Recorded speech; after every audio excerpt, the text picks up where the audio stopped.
Okay, we should be live. I was just about to head outside and work on a project, but before I did, I wanted to have a quick talk with you folks about something that's been on my mind for a couple of days, and I just am too busy to deal with it, so I'm dealing with it. Heat waves. It's called global heating. That is the physics of what we're about to go through. Heat. How do you survive a heat wave? That's a question. Probably some people should be asking themselves. Well,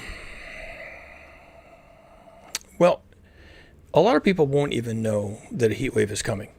And for them, the notion of, how am I going to survive this? It won't occur to them at all. So I don't know what to say to people like that.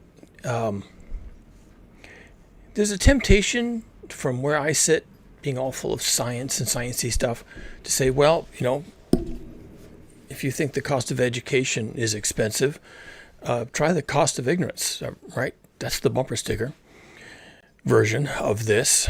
Okay, but let's try and be sympathetic, shall we? That these people are behind the times for reasons out of their control. Fair enough. That's even true. That is even true. None of their limitations are their fault. Let's just go with that. So if they have limitations on what they understand, what they know, what they can comprehend, how they can react, not their fault. Definitely their problem, though, but not their fault.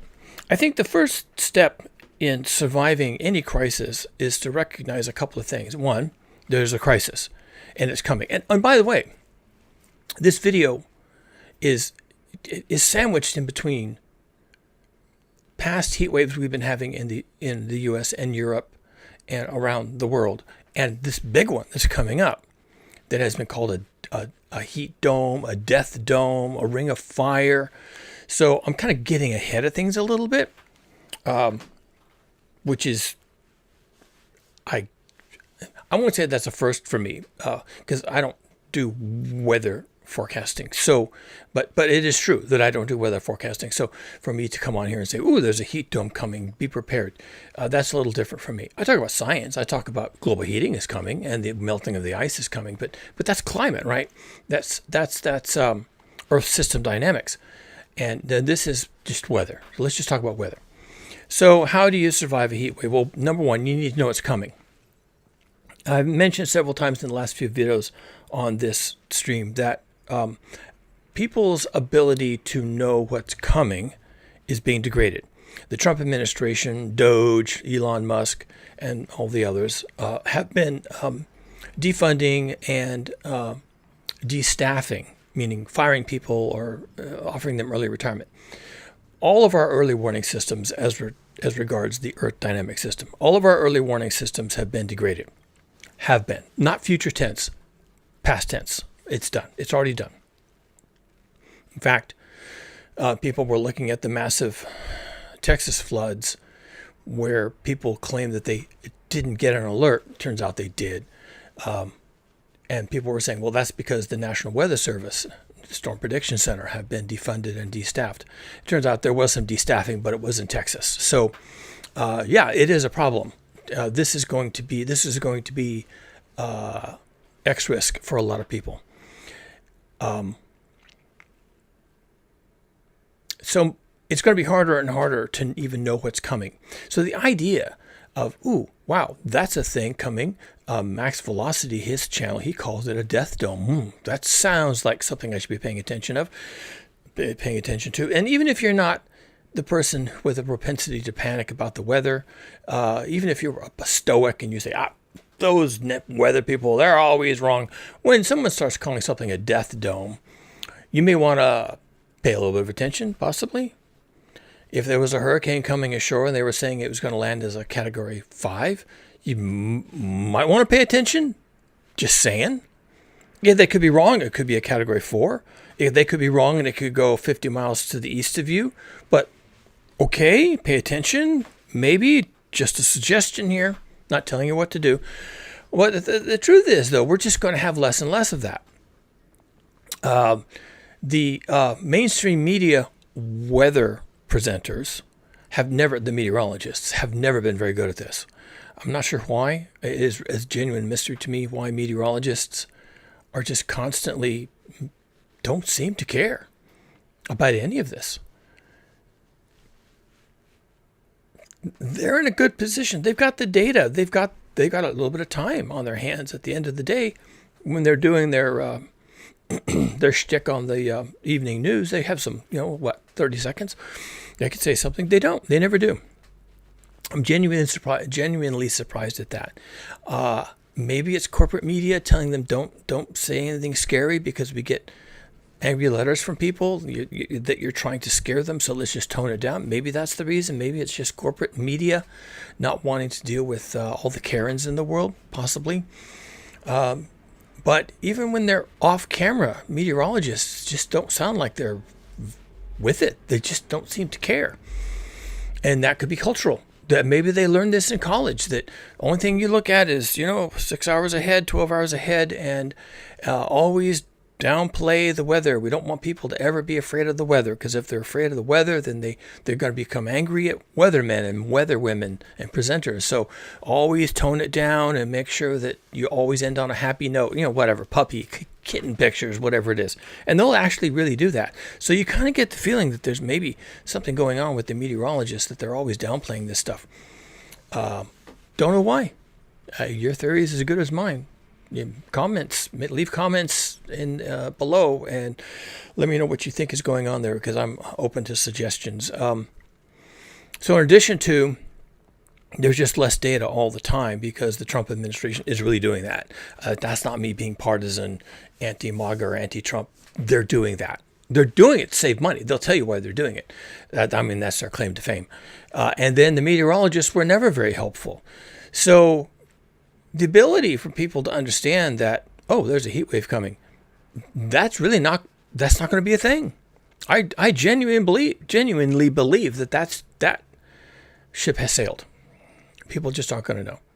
So then the question is, how does anyone prepare for a heat wave? And I'm mentioning that specifically because, one, there's a big one coming, and two, that's what generally kills a lot of people. Yes, flooding can kill people. Tornadoes, hurricanes can definitely kill people.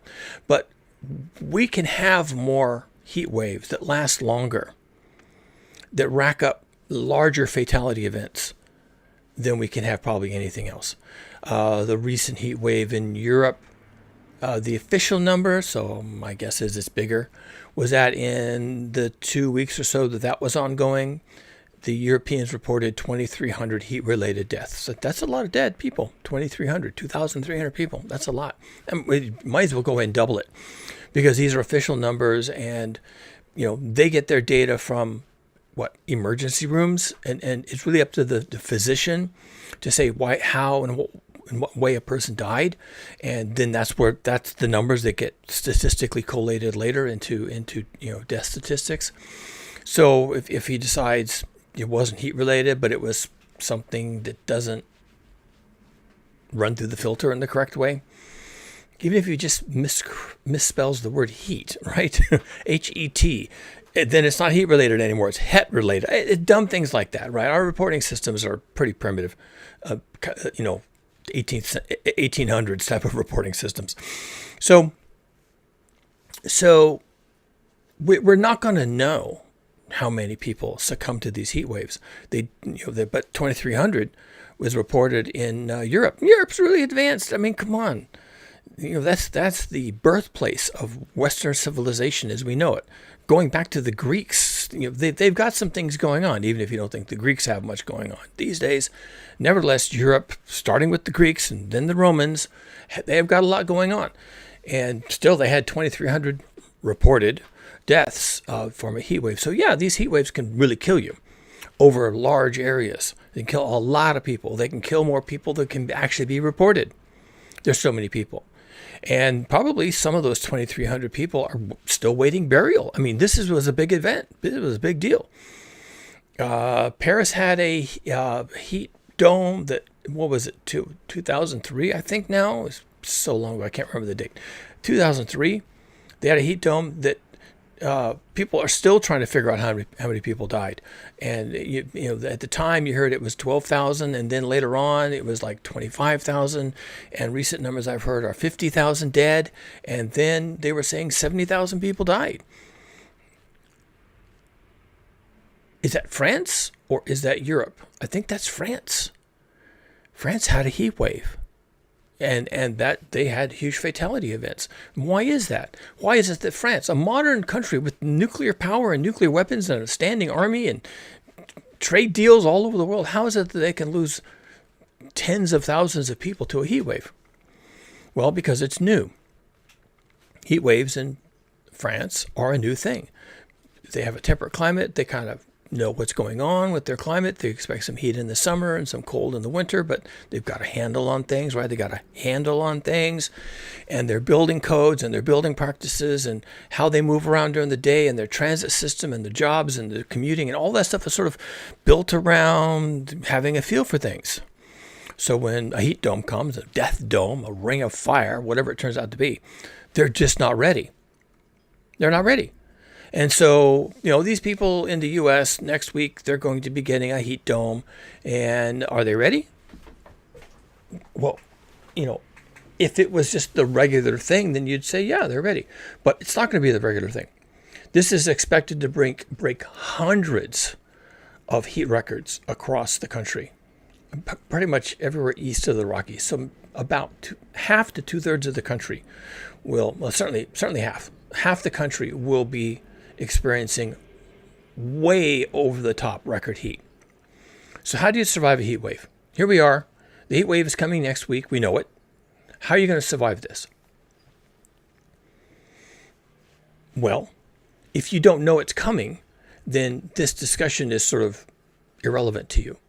And that's maybe how most people are going to be. Most people aren't paying attention. Most people don't watch severe weather station podcasts, severe weather podcasts like I do, because I'm interested in the climate. I'm interested in what's happening across the world, across the country. So people aren't watching that. It's always bad news, because it is. These days, it really is bad news. You don't even have to go out and look for bad news to find bad news. It's all bad news because global heating. So they don't watch it. They don't care. The meteorologist isn't going to do it for them. Their neighbors don't know either. Nobody knows. And so it's just going to come. It's going to hit them. But let's say that you knew because you watched my stream. Or you talk to your neighbor and they're telling you, hey, Mel, are you ready for this? Ready for what? Well, let me tell you what's going to happen here. And so on a short time frame, there's not much you can do. You can set yourself up to be prepared to cool yourself. And that might mean for a lot of people just reading some websites, right? How do you lower the body temperature of someone who's overheated? Oh, also, you should educate yourself on what are the symptoms of, say, heat stroke or overheating. What should you look for? How do you prevent that from happening if you think you're going to be at risk of that? Oh, also, there are some segments of the population that are more at risk. Are you one of those people? What are the segments of the population that are most vulnerable to heat? Because we have a big heat wave coming up, okay? So now's the time to have this conversation. Are you in one of those segments? Well, the elderly and also small children aren't really able to regulate their temperature quite as well. Also, old people and small children can't really communicate that they're in stress. They can't communicate that they're ill. Old people, if they're infirm and maybe doddering a little bit, they kind of live in their own world and they don't really know. So the children and the elders must be constantly attended to. That's a strategy. If you have an elder in your life and maybe they live, half a town away or the next town over, but they're important to you, it's a family member or just a really good older friend, you may want to go stay with that person. You may want to send one of your family members, capable teenager, to go stay with that person. Go stay with grandma. Go stay with Uncle Bob. You may want to bring them to your home, where you can just keep an eye on them constantly. Make sure they drink water. Make sure they don't show any of the symptoms of heat exhaustion and all that kind of stuff. Also, if you have an elder and they don't really understand what's happening, they may just go on about their daily routine, which might be gardening outdoors or going to the market every day to get one item of food, or getting in their car and driving someplace, and their car doesn't have air conditioning and their car is old, and you just may want to say, look, this is not a good time for you to be doing your routine by yourself. You come stay with us. So you could do this ahead of time. You could sit down and think, okay, according to max velocity, we have a death dome coming. Okay, that sounds bad. Could be. And oh, goodness, I have Uncle Bob who lives, 3 miles away. I don't think he could probably navigate this correctly. So let's bring Uncle Bob here. Or let's send someone over there. You could have that discussion in your family or even in your own head. And you could help Uncle Bob. And then maybe Uncle Bob doesn't become one of the people who dies in a heat dome. Maybe. That'd be nice, right? If that's your situation, that would be nice for you. That you would want to make sure that doesn't happen to that person. And it's little things like that you know it's coming, and you know you have vulnerable parties. You know you have small children of your own, or that your neighbor has small children. You know that the kids go to school and they walk home in the evening or the afternoon. It's like 3 o'clock, right? Hottest part of the day. So rather than have them walk home, you're going to do that a little differently. Okay? The moms are going to get together. They're going to carpool. They're going to, take several cars to the school. They're going to load up all the kids in the neighborhood into the cars. They're going to drive them all back to the home. And rather than let them walk, through the heat, even just a quarter mile or tenth of a mile could be too much for a small child if it's really hot. And we're talking, way over what any of you have ever experienced. That's what's coming. So you could do that. You could just look out for people. That's all I'm saying. You could just in advance. You could just plan to just look out for people. And if you know that there are people in your neighborhood that are vulnerable, like the neighbor next door, the old couple or the widower or the widow who lives alone, you just might want to just adopt them and just say you're going to take care of that person during this heat wave.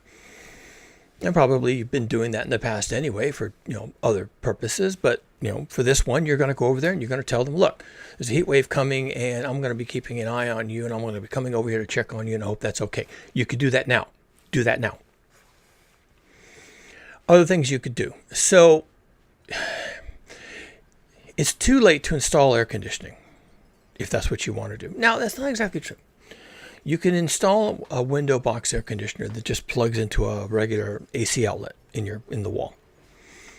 They do a fair job for a small area.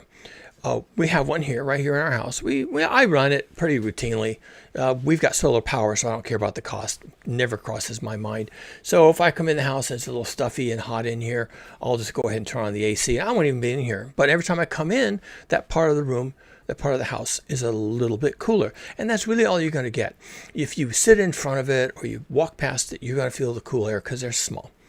But you could do that. You could buy a window air conditioner, and you have to install it, and there's the baffles and other things you have to do with the window and tape things up so that you don't get air exchange. And you install it and you plug it in, you run it. But you would want to get that. You would want to purchase that and add that to your home now before the heat comes, because it's work and it takes time to get it installed and figured out. You might even have to bring the neighbor over with some tools or something to help you do it if you're not that adept at working with an appliance installation. So now is the time. Literally today. What is today? Tuesday, Wednesday, Saturday. I'm not paying attention. It's Saturday. Now is the time. It's Saturday or Sunday. You should do it because the heat dome is coming middle of next week, Tuesday, Wednesday-ish, if I recall correctly. Your conditions may vary. So what good does a window air conditioner really do? It won't cool your house. It won't even cool an entire room. They'll tell you that it does. Oh, this cools 200 square feet. No, it doesn't. It cools the area right in front of it. But in an emergency, that could be really important. And you might say, well, but I can't afford it. But you can't afford to die. And you probably can't afford an emergency room visit if you become weak and you need treatment for heat exhaustion. I mean, there's other things you can do besides an air conditioner. I'm just saying that is a thing you can do. You can install a window air conditioner and have it there, and even if you don't use it, it's there. And if you want to use it, just turn it on, just sit in front of it in a chair. That's what you probably have to do. You have to sit in front of it in a chair. And if you've got 6 members in your family, you may have to take turns. But remember, this is an emergency. This is an emergency. We're not talking about niceties. We're not talking about absolutely the best thing ever. Sometimes The perfect is the enemy of the good. All right. So we're just talking about something that's good enough. And a window air conditioner properly installed, it will definitely pump out cool air, and you can sit in front of it and cool off. Now, every one of these things, every one of these window air conditioners has a limit. It can only cool your house so long as it's not too hot outside. It's a heat pump. These things are heat pumps. What's a heat pump? Well, you know what a water pump is, right? A water pump moves water from down here where you can't use it in the well up here to where you can use it in the sink. And it uses energy to do that. Water's heavy. So a water pump, its purpose is to use energy to pump the water up, and then you can use it in your sink. A heat pump is kind of doing the same thing. It's pumping the heat out of your house, the interior, the part where you want it to be cool, and it's pumping it outside. Well, if the outside is already really hot, then its ability to pump heat from inside to outside, leaving it cooler inside, can become degraded. So if you're expecting a really massive, terrible, awful heat dome, then it's possible that if you get a cheap window air conditioner and it's not really rated for a lot of heat, then it may not save you. So you probably have to buy a window air conditioner that's rated for cooling up to maybe 110. It's going to be hard to do more than that, because then you're getting into really expensive installed units, right? Central air conditioning. But yeah, maybe an off-the-shelf Home Depot, Lowe's window air conditioner can deal with outside temperatures up to 110 or 105, something like that. They won't really tell you. They'll give you the Energy Star rating and how much electricity does it consume. This is not your problem right now. Your problem is a unit that will pump heat against a really heavy gradient. You're pushing heat into heat, and that's a wall, okay? And it's going to work hard to pull that off, and it could be that you find out the hard way that your little unit can't do that. Well, what can I say? Again, this is best effort, okay? Other things you can do, since you can't really rely on your air conditioning, why can you not rely on your air conditioning? Well, there's a couple of reasons, and some of them are quite insurmountable. One, it may not work in really, really high heat. You won't know that until the day comes. So you're taking your chances. That was a beep. What was that? Why was there a beep? The other reason is because your power could fail. Your power could fail. And this is actually really common.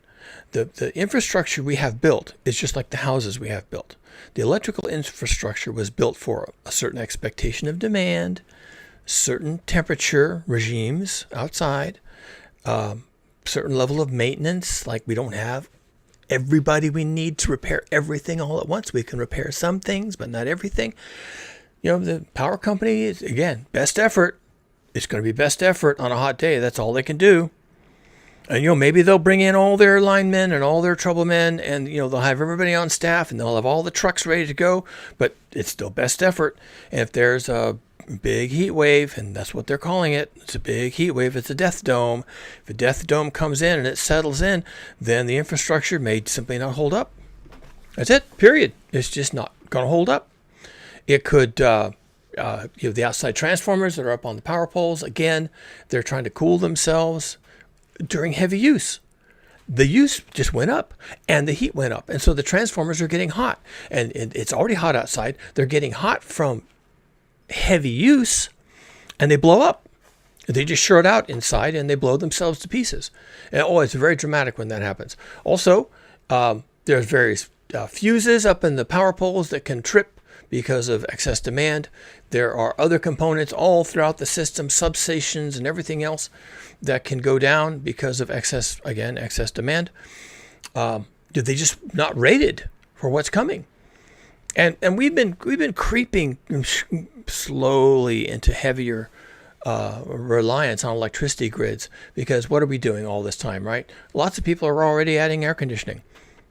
So there's already more demand during a heat dome, because people have in the past few years, global heating has been a thing, have already added air conditioning. And then you're going to, you know, buy your window box and air conditioner and throw that in the window, and you're going to plug it in. You're going to turn it on, right? So all these other people are a little bit ahead of you. You've just joined the team, and everyone like you is going to turn on their air conditioning at pretty much the same time. So is the infrastructure ready for that? Of course not. If you're just now buying air conditioning, then you don't live in Phoenix, Arizona. If you're just now buying air conditioning, then you're probably like me. You live in some really temperate area that hardly ever gets hot. And if it does get hot, it's only for an afternoon. And the next day it's fine. And you just kind of muddle through. And, so you never really saw the need to buy an air conditioner, the expense, the installations, the permits, the whole thing. So you never bothered. And now, of course, global heating. So everyone is getting on this bandwagon. And they're rushing out and buying air conditioning. Has the electrical grid been kept up to date with all this new prospective demand? No, of course not. They're not going to do that. Why would they do that? Why would they get out in front of that? They're going to wait. They're going to wait until there's a massive blackout and it lasts for 2 days and the substation blew up and 1,500 transformers blew up on the power poles. We don't have any spare transformers. We don't have any crews to replace them. And so the power goes out for 24 or 48 hours in most places, and in some places the power's out for a week. And here you are with your air conditioner, keep checking if there's power, and there's no, and so the power could fail. And not just the power fails, like, oh well, that's inconvenient. The grid could just go down. Just massive failure that overwhelms the ability of the grid utility to repair it, manage it, bring it back online. Also, quite apart from just mechanical failure of the grid, things basically bursting on fire in the heat, the other problem is electric supply, generation. And who's generating the power? Well, you've got solar and wind, and then you've got nuclear, and you've got coal, and you've got hydro, and there's a bunch of others that are less important. Is there enough capacity? Everybody plugs in their electric car when they get home, and then they go in the house, they immediately turn on the air conditioning, and boom, the power fails. And so you're checking your fuses. Well, the fuses look good. And then you're checking your neighborhood, and everybody's out of power. Oh, not just me, it's you too. And then you get on the internet. Well, you can't get on the internet. You have no power. So you don't even know what's going on. Meanwhile, what you don't know is the entire system went down because there wasn't enough power. Now, that's a little less likely in the 49 United States. Well, I won't count Alaska and Hawaii. So in the 47 United States, lower 47, because they're integrated. They're interconnected. So California can buy excess power from Oregon and Washington, where they have a lot of hydro and not a lot of people. As they can buy power from there, they can buy power from really all over the U.S. and just have it brought in on big transmission lines and keep California running. I was very careful in how I said that because Alaska doesn't have an interconnect. They might have an interconnect with Canada, but I'm not sure how well that works these days. Hawaii, I don't think they have any interconnect to anything. So if they can't generate enough power, I guess they're SOL. And then there's Texas. Texas went off of the U.S. national grid. I don't know when they did that, but they're on their own. They're doing their own thing. It doesn't always work. Sometimes it works, sometimes it doesn't, but they have no interconnects that I'm aware of. Maybe they've changed that, softened that stance a little bit, but what they're trying to avoid is federal regulation. They don't want to be regulated. So I doubt that they've softened their stance on interconnects. So Texas has no interconnects. So they're going to be part of this death dome. How's that going to work out for them? I don't know. So if you live in Texas and you have your air conditioning and your electric car and you think you've got it all figured out, they just might lose all power. And the thing to know about losing power is this. If you blow a breaker in your service panel because you had too many things running and too much current draw, most people, not all, know where the breakers are, know how to check them, and know how to turn them back on. I would rely on most husbands to have knowledge of those things for their home, but not everybody. And there's a lot of women that live alone who just don't know how that works. I mean, that sounds like a sexist thing to say, but most humans don't know where their electricity comes from, period. And my brother, who works for PG&E, will tell you that there's lots of occasions when he has to go, when someone calls PG&E, the utility company, and says, McGirt, I got no power. And the first thing he checks is the breakers. Tick, tick, tick, tick, tick. Are they working? Are they tripped? Because if they're tripped, that's not something the utility company can solve with a phone call.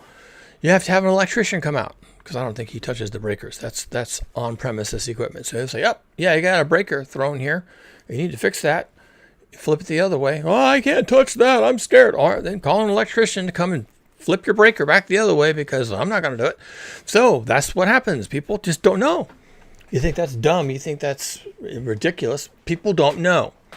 And then the next thing, of course, is, you try and find out when your power is going to come back on if it's not your breakers. And you won't know. You just won't know. If a bunch of transformers blew up in your neighborhood, it could take 72 hours. It could take a couple of days to fix, right? 3 days. But if the grid goes down for your entire region, then bringing a grid back up from a hard shutdown like that can take weeks. It can take a long time, especially if you don't have interconnects like in Texas. Now, maybe they've got their thing all streamlined and they know how to do this. But bringing up a bunch of power plants that were forced offline and synchronizing everything and keeping it from blowing itself to pieces is actually really hard. A hard blackout where you lost generation is very difficult to stand back up. And it can take a long time. And during that time, you won't have power because the whole system has to come back up. And during that time, you won't have power. So relying on electricity, relying on air conditioning is going to be hard. What else can you do? Well, sometimes, depending on where you live, your community may offer a cooling center. And that's a place that has air conditioning. It's open to the public. It might be a library. It might be a school, like a school gym.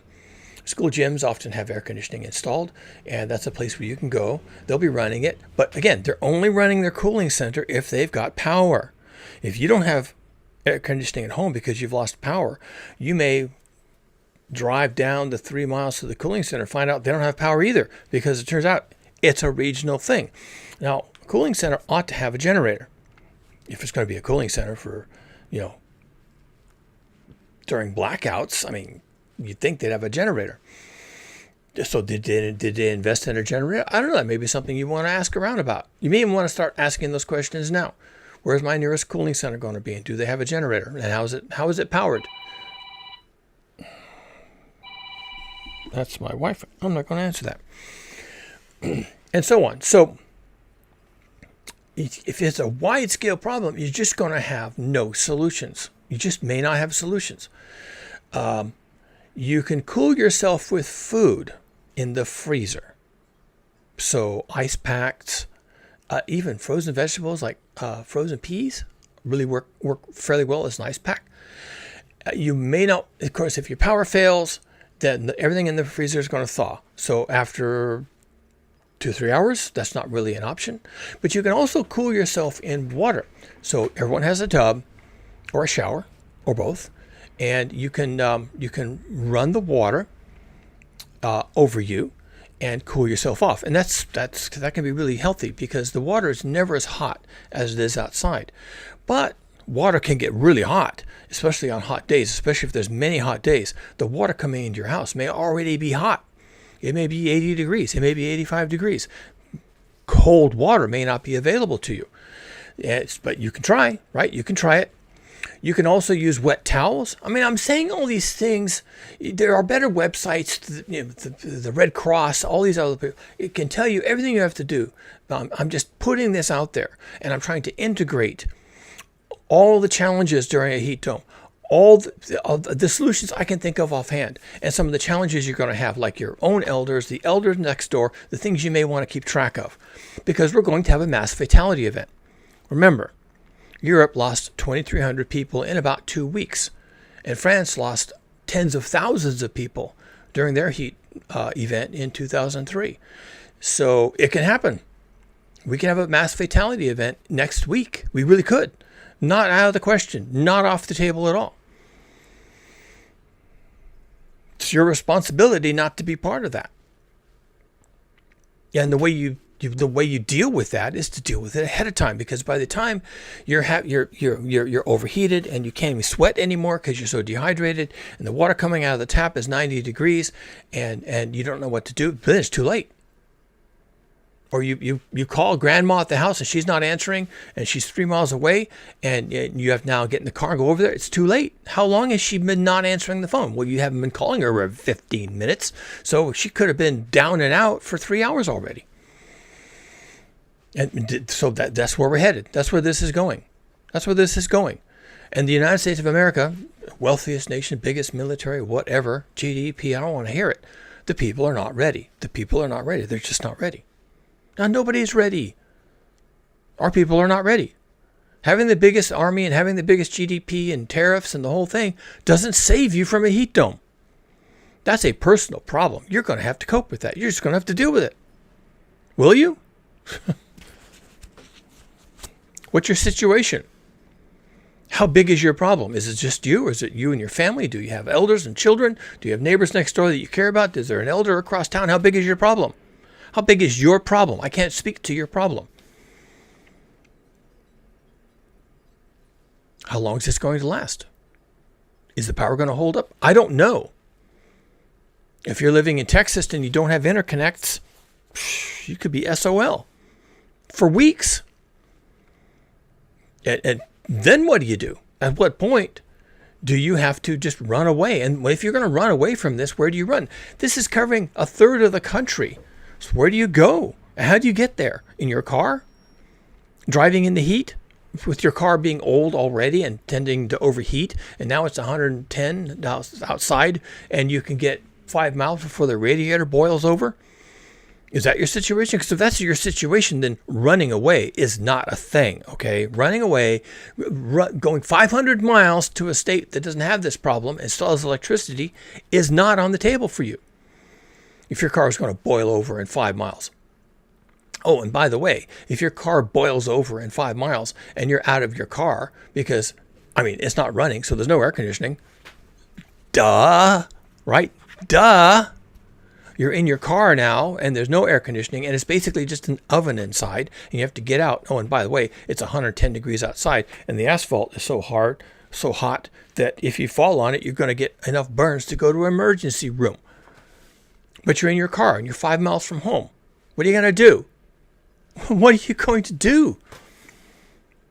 And if your idea was, well, I'm going to go rent a hotel room and I'm going to go in there, I'm going to turn on their air conditioning. Well, does it work? Have they been doing the maintenance? And has the power gone down for your entire region? Or are you going to go to a hotel and they're going to tell you, oh no, we can't check you in because we don't have electricity. And you're going to be like, what the actual fuck am I going to do? Now is the time to what do they call it?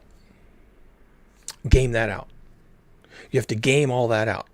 Play it like it's a game. Here you are at home. You have no air conditioning, or you have a small air conditioner, or you're worried about the power going out because it tends to do that. This is your situation, not mine.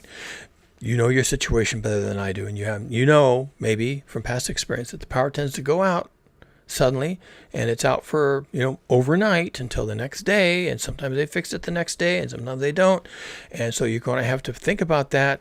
And are there going to be cooling centers? Well, in the past there have been cooling centers during a heat dome, and they've been here and there, and I think I know where they are. And so I'm just going to call some of those people. Hey, do you have a backup generator for your cooling center, for your air conditioning? Okay, all right. You don't? Okay, thank you. And now you got to make plans. And, if you knew there was a Category 5 hurricane coming and you happened to be living in the path of a Category 5 hurricane, you might try to leave town. But there's something we've learned about leaving town, about bugging out. Everybody comes to the same conclusion at exactly the same time. And about the time you're on that on-ramp and you're getting on that freeway, you notice it's bumper to bumper because everybody had the same thought at the same time. Because that's how it works. Because everybody's the same. They're all looking at the same newscast. They all get the newscast. It shows up, and then they have to make a decision. And they'll make the decision at the same time. Wife is back. She wants something. So I guess I got to end. That's your primer. Imagine what it's going to be like if you have to leave town. Can you do that? Is it worth doing? What's it going to be like when you're out there? And a couple of cars boiling over, a couple of cars running out of gas, and that freeway is not going anywhere. Now you're in a car, which is an oven, and you're out in the middle of nowhere, and there's no towns, and there's no water, and there's no anything, and you thought you were going to get out of town and go hang out with your family in Colorado, and that didn't happen. And that's how you have a mass fatality event. That's what happens. That's it for me. Like and subscribe. And my recommendation is in the next 2 weeks or so, don't die.